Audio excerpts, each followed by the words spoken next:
ఈరోజు మనం కాలుజెర్రీ గురించి తెలుసుకుందామండి. ప్రపంచంలో అన్ని జంతువుల గురించి, విష జంతువుల గురించి తెలుసుకుంటాం మంచిదండి.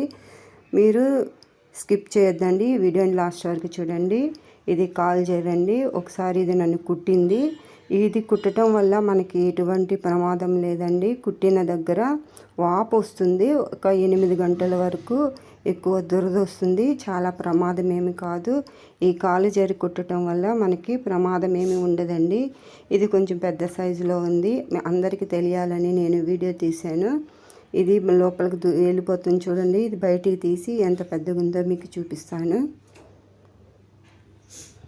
వీడియోని స్కిప్ చేయకుండా లాస్ట్ వరకు చూడండి.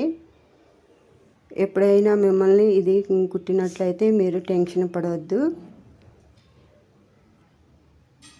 చూస్తున్నారు కదా వీడియోలో, చేత్తో పట్టుకుందాం అంటే నాకు కూడా భయమేనండి, అందుకని పట్టుకోలేదు. ఇది పై భాగము. దీని కింద ఎలా ఉంటుందో అది కూడా చూడండి వీడియోలో. దీనికి కాళ్ళు ఎక్కువ ఉండటం వల్ల దీనిని కాలుజెర్రీ అని అంటారు. చూస్తున్నారు కదా కింద ఎలా ఉందో, కాళ్ళు ఎలా ఉన్నాయో. మీకు నచ్చినట్లయితే లైక్ చేయండి, షేర్ చేయండి, సబ్స్క్రైబ్ చేసుకోండి.